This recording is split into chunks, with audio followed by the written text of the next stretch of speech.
Sorry.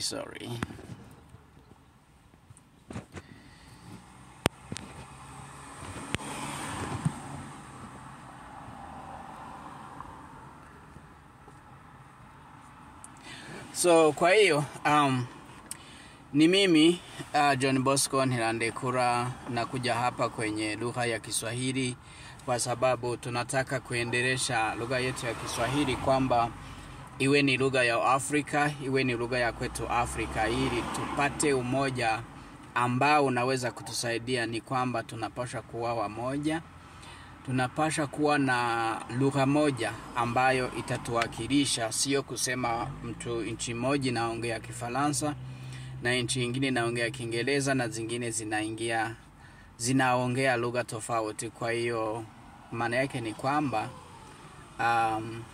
tunahitaji lugha yetu ya Kiswahili iwe ni lugha ambayo kabisa ya kukamilika, lugha ambayo inaweza kusikika dunia nzima. Na tukiongea, mnajua sisi ni watu bilioni 2.5, yani bilioni 2 na milioni 500. Kwa hiyo sio kitu kidogo, na sisi wote kwa hiyo tukiongea Kiswahili na sisi wa Afrika itakuwa ni sawa kabisa. Hata ikiwa ni bilioni 2.5, sisi wenyewe tukiongea Kiswahili ni sawa tu, sitakuwa ni lugha yetu. Mbona milioni 300-400 zina lugha yao? Mbona sio kusema kwa wingi tu, ni kwamba tuchague sisi wenyewe, kwa sababu hakuna mtu mwingine atakuja kutuambia eti tufanye hivyo. Ndio sisi wenyewe tunapashwa kufanya hivyo. So kwa hiyo itatufaa kabisa kuwa na lugha yetu moja ambayo tutakuwa tunaongelea. So hii ni United States of Africa TV. Hii ni Umoja wa Nchi za Afrika TV. Kwa hiyo tuendelee kusikilizana. Ndugu ambao mnao nisikiliza, ninawaombeni kabisa mufanye subscribe, mutie makomenti yenu, kisha mtupatie mawazo yenu na mshare linki yetu, watu wengi watujue, watu wengi watusikie, watu wengi waendelee kutusikiliza. Kwa hiyo itakuwa sawa kabisa, itakuwa ni kitu kizuri ambacho kitatusaidia sisi wote kwa ujumla, kwa sababu umoja wetu ndo nguvu zetu, si ndio bwana? Okay, so ngoja tuendelee kuongea kuhusu Ibrahim Traore kule kwenye AES, yani Burkina Faso. Burkina Faso yani anga yao iko na ndege nyingi mno. Watu walishatuonyesha walishatuonyesha anga ya Burkina Faso mambo alivyo. Yani ni kana kwamba ana protection, yani ana ulinzi mkali kutoka Russia, kwa sababu unajua mambo ya upelelezi, labda walishaona kwamba wanataka kumuua kama Gaddafi, na ndio maana Putin akamupa ulinzi mkali, yani ulinzi ambao yani kuna ndege za drone nyingi, kuna ndege za kivita nyingi, lakini kwa hiyo anga yao ya AES. Kwa hiyo naona ni vizuri kwamba sio watu tu wao wanauliwa hovyo eti kwa sababu mtu ana mawazo yake ya kuwa watu wawe wamoja ama watu wafanye kitu kimoja eti auliwe ndo na mawazo yake afie hapa. Hapana. Mnapojua kuna watu wengi walishauliwa, kuna wengi mno. Anzia Kongo, Patrice Lumumba. Anzia Burundi, Louis Rwagasore. Anzia uko Ghana. Unajua kuna wengi mno walishauliwa, kwa sababu walikuwa ni watu ambao wanahitaji wananchi wao wafaidike na vya kwao. Lakini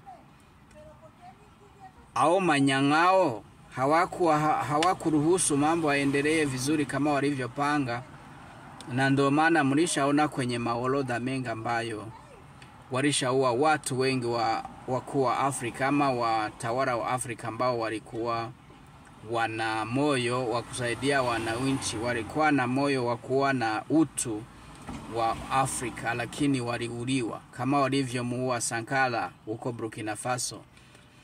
Unaona? So kwa hiyo inaonekana kwamba kuna vita ambavyo sasa hivi, kwa sababu mitandao ilishakuwa mingi, yani kwenye mitandao kuna mambo mengi, watu wengi walishajua teknolojia, yani digital. Usije ukasema kwamba itakuwa kama walivyofanya zamani za kale ama walivyofanya miaka hiyo ya 2011 wakati walipomuua Gaddafi. So sasa hivi vijana wengi wa Afrika walishaamuka, kwa hiyo itakuwa na hata na kwenye teknolojia walishaona kwamba ni vizuri kuelekeza kwenye teknolojia, itakuja kusaidia baadaye. So kwa hiyo ndugu zangu wasikilizaji wa Umoja wa Nchi za Afrika TV, ninawaombeni mufanye subscribe, mushare linki na mutupatie mawazo yenu, ndo ambayo tunaita comment, ili tuendelee kusaidiana kwa mambo mengi tofauti. So na mimi naongea hapa ni John Bosco Ntirandekura. Mimi ni Murundi, lakini napenda Afrika yetu, napenda Waafrika wetu, napenda watu wote duniani, lakini kwanza penda kitu cha kwenu ama cha kwako, na baadaye ndo utapenda kitu kingine. Maana yake jipende we mwenyewe, baadaye ndo utakuja kupenda wengine, kwa sababu huwezi kusema tunampenda mtu mwingine na bado we mwenyewe haujipendi. Hiyo haiwezekani. Ndio maana tunahitaji watu wengi wa kutoka Afrika, tuongee lugha yetu ya Kiswahili, tuendeleze kacha zetu, yani kacha zetu zinakuwa sawa, kacha zetu zinakuwa kitu ambacho kitatuunganisha sisi wote kwa ujumla, kwa sababu tunajua Waafrika tuna kacha nyingi tofauti, lakini ni moja tu, kwa sababu sisi tunapenda umoja, tunapenda ushikamano, tunapenda kuwa na furaha, tunapenda yani mambo mengi ya kuwa na furaha na kusaidiana. Yani kusaidiana ndio kitu cha kwanza, hata iweje ya Waafrika na tuna umoja wa kusaidiana, unaona.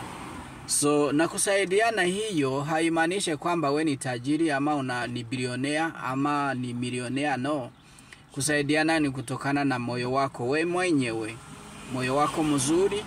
Hata ukimwambia mtu neno zuri akawa na furaha, hiyo inasaidia, ni kusaidia.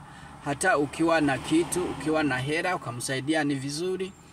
Hata ukiwa na kitu kingine cha kumsaidia, chochote kile kizuri cha kumfurahisha, hiyo ni usaidizi. Lakini hatutaki watu wa kuchukiana, hatutaki chuki katikati yetu, hatutaki mambo ya ubaya katikati yetu. Hiyo itakuwa vizuri sana na itasaidia umoja wa kwetu Afrika.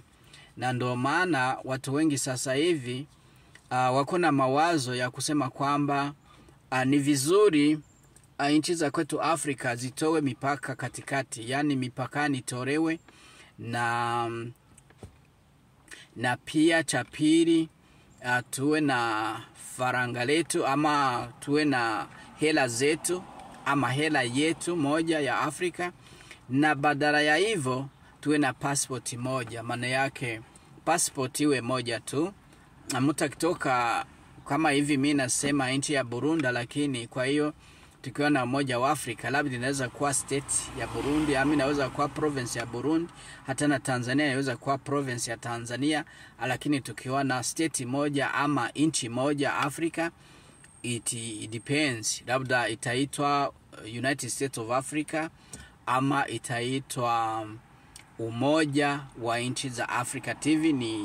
Ndio hivyo ya itakuwa, hiyo itakuwa ni nchi ambayo kubwa, yani federal government itakuwa inasaidia nchi zingine ama province mengine.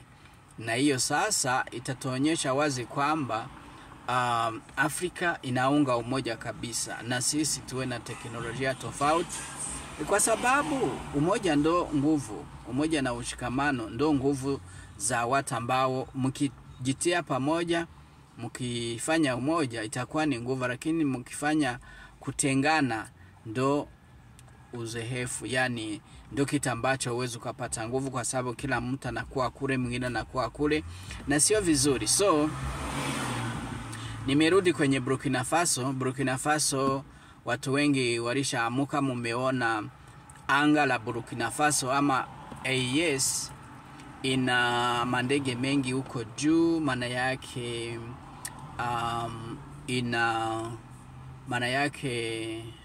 nisemeje, maana yake ina ulinzi kutoka nchi za nje, wanalinda kabisa. Walishampatia ulinzi kubwa sana, maana yake ikiwa wengine wasema ni ndege 200, wengine 300, wengine 150, hatujui idadi kamili, lakini zinalenga zinazidi 100 na kitu. So kwa hiyo na ni kitu ambacho yani watu wengi walishangaa, kwa sababu ni kukiona ndo mara ya kwanza kwenye bara letu la Afrika. Kwa hiyo ndo maana wameshangaa, lakini wanasema kwamba hata serikali bado hajasema kitu, na ni vizuri tuiseme nini. Hata Ibrahim Traore, rais tu wa Jamhuri ya Burkina Faso, bado hajaongea kitu, na ni sawa asiongee chochote. Na wanasema kwamba ni kwa sababu wanaona mambo yanaenda kuwa ndio sivyo, maana yake wanaona danger, yani ubaya unataka kumufikia, na ndo maana kwa drone hizo na ndege hizo za kivita wanazo za upelelezi walishapata habari kwamba labda watu wa magharibi wanataka kumumaliza Traore, na ndo maana Putin akampatia protection, yani ulinzi mkali kama hivyo. Kwa sababu mnajua rais wa Urusi alishasema kwamba angekuwa rais wakati wa Gaddafi, hangekubali wamuue, kwa sababu yeye alikuwa sio rais. Ndio maana alisema angekuwa ni yeye rais wa Russia, hangekubali Gaddafi auliwe. Lakini ndio hivyo basi, kauliwa, ilishaisha. So kwa hiyo ndo maana yake anatia protection, anatia nguvu nyingi huko kwenye Sahel ili asaidia, lakini ni kwa urafiki wao, ni kwa undugu wao, kwa sababu walishaona hakuna kuwa na mtu ambaye eti unafanya yeye ni rafiki yako, lakini sio urafiki tu, yeye anakulazimisha kufanya ambacho yeye anahitaji. Eti baadaye anajifanya ndio yeye anajua demokrasia, eti anajifanya yeye ndio yeye anajua. Maana yake watu walishajua demokrasia maana yake ni nini, na watu walishaona kwamba haya mambo ya kusema sijui Human Rights Watch, maana yake haki za kibinadamu, walishasema ni haki gani wanazoongelea, sio ukweli wa haki. Unaona, hata United Nations yenyewe ilisha katika vipande kwa sababu haina haki. So watu walishaelewa mambo anavyoendelea, kupitia mambo yako anaendelea huko Gaza wanauliwa, wanafanyiwa genocide, mataifa naangalia. Huko Kongo watu wanauliwa, dunia inaangalia tu.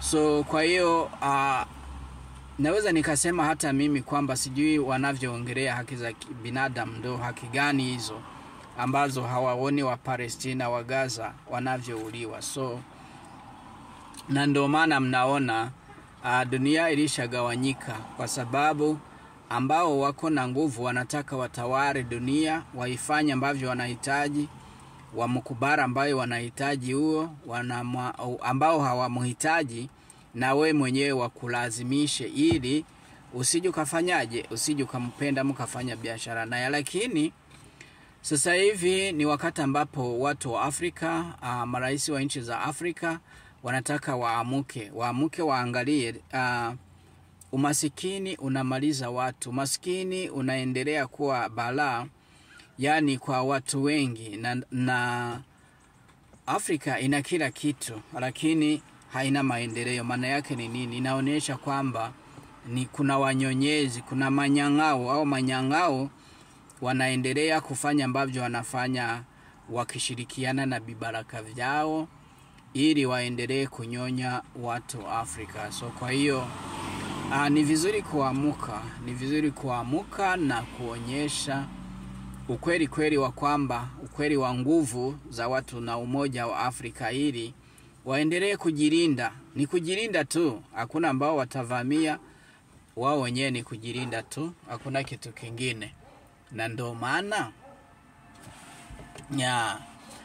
maana watu wa Afrika wanahitajiwa umoja kama alivyofanya Traore. So kwa hiyo ndege hizo zinaonekana kwenye anga la Burkina Faso ama kwenye Sahel AES, ni kwamba ni ulinzi ambao wamewekewa, kwa sababu walishaona kuna hatari itakuja, na yeye watamumaliza kama walivyomaliza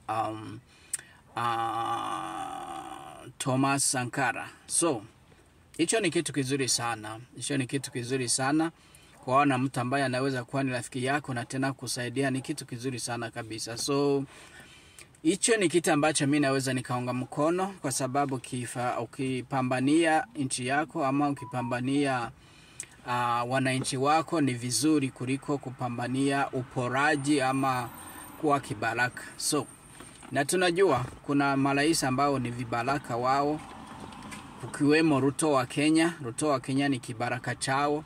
Kwa hiyo ataondoka tu, subiri 2027, sio mbali. Ruto yule hata kubaliwa, atatoka tu, hatafanyeje atatoka. Na yeye ni kibaraka, walishaona yeye ni kibaraka. Uganda kibaraka, Rwanda kibaraka. So hao wote kwenye East Africa watatoka tu, ni muda, na muda huko na kuja, muda utaonyesha. So kwa hiyo tunampongeza Traore wa Burkina Faso. Mungu aendelee kumulinda na Mungu awe naye, na yeye anajilinda tu. Anajua yeye ni captain, ni mwanajeshi, ni komando. Anajua mbinu zote za kikomando, mbinu zote za kipelelezi anajua, na yeye mwenyewe atajilinda. Lakini ana rafiki yako Vladimir Putin, anamsaidia kwa kila jambo, na yeye anaendelea kujitolea umaarufu. Sio kwamba ni umaarufu ambao yeye anaamini ambacho anaweza kufanya, na ndio hicho kitasaidia Afrika. So na mlishaona huko Moscow siku zilizopita, Traore aliwakilisha Umoja wa Nchi za Afrika huko Russia, na ndio maana unaona Russia nampenda, kwa sababu ni mtu ambaye alishaamua, alishaonyesha ukweli wake, alishaonyesha anataka kutoka kwenye mambo ya uslaves ama mambo ya ukoloni, mambo ya utumwa. Alishatoka ndani kabisa. Hivi ndo yeye anapambania demokrasia, ya demokrasia ambayo yani uhuru, kama uhuru wa kweli. Ndo huo IAS walifanya, ndo huo uhuru wakuwa wanapambania uhuru wa Afrika. So hiyo ni kuhusu Burkina Faso. Ngoja tuingie huko Kongo. Kongo nako mavita ni vita, ni vuta ni kuvute, ni hatari ya kwamba, ni hatari ya kufa huko Kongo. Lakini kibaya ni kwamba hizi nyenzi ngotanya RDF M23 Rwanda, maana yake wanaua watu wengi huko Kongo. Yani wanaendelea mauaji mengi huko Goma, huko Bukavu. Yani maana yake wanaenda wanachukua civilian people, yani watu raia, yani sio wanajeshi, sio wazalendo, sio nini. Wanaonyesha watu, muone, eti muone tumepata FDR, wamepata sijui wakina nani. Kumbe wanaenda wanachukua raia kabisa, raia, na baadaye wanawaua, nasema eti ni wazalendo. Kwa hiyo wazalendo ni wananchi. Kwa hiyo hicho kitu na dunia iko inaangalia tu, na dunia iko inaangalia, haifanye chochote. Itakuwa kama vilikuwa Rwanda. Rwanda watu waliuana, watu waliua watu wengi, walikuwa wanaangalia, hakuna kitu ambacho kilichofanyika. So na ndo maana hivi Kongo watu wameuliwa mpaka watu milioni 20. Dunia inaangalia tu, inasema eti ni mambo mauaji ya kutoka kwenye utajiri wake. Yani hawajali watu, wao wanaongelea mambo ya mineral. So hiyo itakuja kugharimu, itakuja kuwagharimu Ndio maana nimesema, na sio mimi tu, ndio maana watu wamesema hakuna United Nations sasa hivi, haipo. Hawezi kuangalia watu wanakufa tu kwa sababu wewe una faida, unaendelea kufaidika na watu wanakufa, kwamba utajua watu hawafikirii. So ndio hivyo vinaendelea Kongo. Lakini ambacho tunashukuru serikali ya Burundi, yani General Neva wa Burundi, tunamshukuru sana kwa sababu yeye anaendelea kufanya lolote ila saidia wakongomani, mojawapo wa Nyamulenge, kwamba kwa sababu anataka kuwafanyia genocide, maana yake yani mauaji, lakini askari jeshi wa Burundi wanaenda wanawasaidia, wanaenda wanapigana na waasi, wanaenda wanapigana na RDF Rwanda, RDF M23, inyenzi nkotanyi wauaji wa Interahamwe au wa Rwanda. So ndio wao sasa wako wanaangamiza wananchi wa Kongo, lakini Mungu atasaidia na ukweli utakuja kuumbuka baadaye. So watu watakuja kushangaa, na ambao wamekaa kimya walikuwa wana uwezo wa kutawala, wa kusaidia, hawakusaidia, tutasikia watakuja kusemaje, kwa sababu walishapata habari kutoka sehemu nyingi sana za dunia. Hata na Wanyamulenge wenyewe walishajisemea, hata na watu ambao sio Wanyamulenge walishasema mambo mengi, lakini hawasaidiwi. So na ndo maana ukaona haya makundi ambayo yanajiita wazalendo, na ni wazalendo kweli, wanasimama wanajipambania wenyewe. Kwa sababu mnajua serikali ya Kongo haina jeshi, yani jeshi ni bure. Kwa sababu ni jeshi ambalo lilisha kufa kutokana na kula rushwa. Yani ni watu ambao wanaenda tu wanachukua rushwa za enemy, yani za maadui yao, kisha wanakamata sehemu ambayo wanahitaji kukamata, wanaenda wanampatia rushwa. Kama ni general wa Kongo ambaye anaongoza vita, patia milioni 10, milioni 5 anachukua, kisha au RDF wa Rwanda M23 nyenzi nkotanyi wa uaji wanaingia huko ndani, wanasema eti wamepata sehemu fulani, kwa sababu warisha lipa rushwa kwenye askari jeshi wa Kongo. Ndio maana nimesema askari jeshi wa Kongo ni bure kabisa. Afadhali wazalendo ndo wanaendelea kupambana, wazalendo wanaendelea kwa, isipokuwa nao tu ni wamoja wapo, kwa sababu Kongo haieleweki kabisa. Najua leo unamsaidia yeye, ndo anataka wakuue. Unaona, walishazunguka sana askari jeshi wa Burundi ili wawaua, lakini wakawaona,